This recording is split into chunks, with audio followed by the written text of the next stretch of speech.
Et allez hop, on continue, donc on est à 8-1 dans cette arène avec Shaman. On voit que ça se passe assez bien.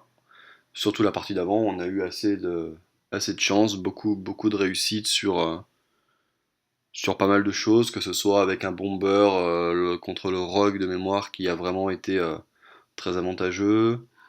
On a eu des bonnes pioches, on a fait des totems qui étaient les bons.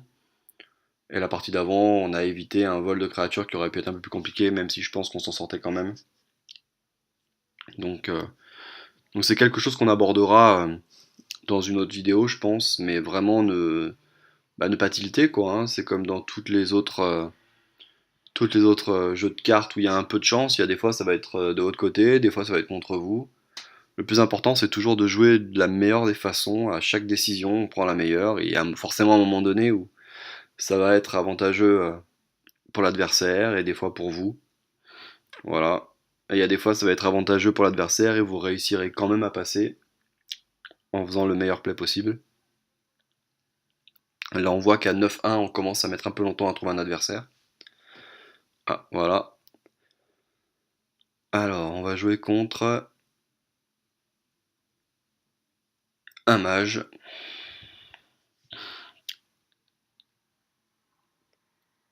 Bon, on n'a pas une bonne main, on peut tout enlever. On peut garder la protectrice pour être sûr d'avoir un tour 2 si vraiment il nous fait quelque chose de très fort dès le début. Bon, et là, on est évidemment très satisfait de cette main. Alors, on a plusieurs moyens de partir sur cette main. Oh, il fait image miroir direct, c'est pas très bien joué. On peut passer, puisqu'en fait, dans notre main, on a un tour 2 Limace qui pose pas de problème contre lui, vu qu'il a pas d'arme, de toute façon. Et un tour 3 Yeti qui va être très intéressant. Donc, c'est très clairement ce qu'on a dû faire, je pense. Voilà.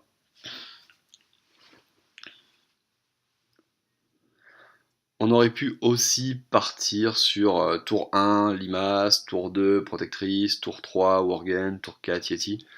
Mais on préfère quand même poser un Yeti tour 3 là, c'est toujours très fort.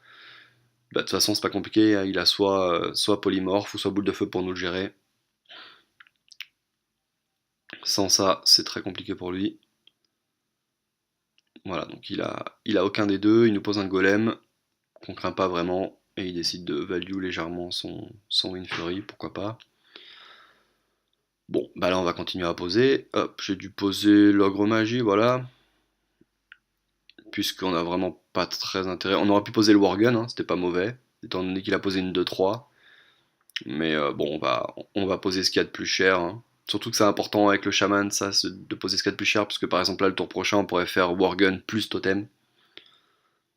Alors là, on a vraiment pas envie de se prendre 2 points de dégâts sur toutes les créatures contre mage, donc on va faire un petit X. C'est pas très grave. Et oui, vaut mieux attaquer le héros là, parce que en général, le golem, la meilleure façon de le gérer, c'est de le laisser attaquer, parce que là, c'est trop good value pour lui si jamais on prend 2 points de dégâts en attaquant déjà, et après il nous remet 2 points de dégâts où il veut, donc c'est un peu plus chiant. Là, ce tour-là, voilà, il peut faire qu'une attaque, il choisit de faire ça, et là, on a une carte parfaite, la petite soigneuse, qui va nous faire très plaisir, c'est ce que j'ai dû jouer. Il y avait d'autres choses à faire, non, soigneuse, voilà, très bien, et on passe. Ça fait un blizzard quasiment dans le vent, donc on est évidemment très content.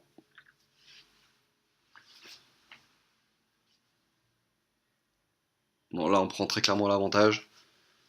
Et toujours pareil, hein, bon, je le dis pas à chaque fois, mais vous devez penser que cette mana, c'est Flamme Strike. Même si là, il avait eu Flamme Strike, bon, ben, il nous tuait 2 créatures en faisant le ral d'agonie de son golem, mais il nous restait encore une 4-1, on pouvait mettre 4 points de dégâts. C'était pas la mort. Là, on a vraiment plein de solutions. Ça dépend tellement. Vous voyez, on fait totem pour voir ce qu'il y a. Si ça régénère, on va attaquer. Et si c'est provocation, on a dû partir dans mode aggro, je pense, du coup, oui, aggro. Et là, on peut poser le gros là, l'autre provocation.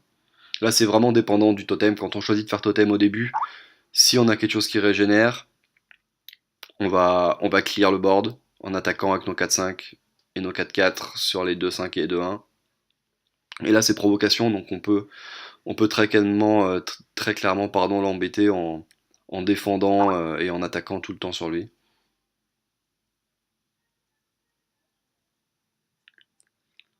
Bon, là, même si là il a, même si là il a Flamme Strike, il est vraiment pas frais. Ah, il a eu Mouton entre temps. C'est plutôt pas mal de le faire sur le 7-8.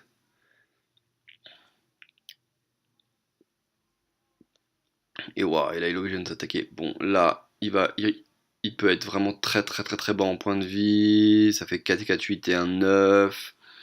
9 et 4, 13. Waouh.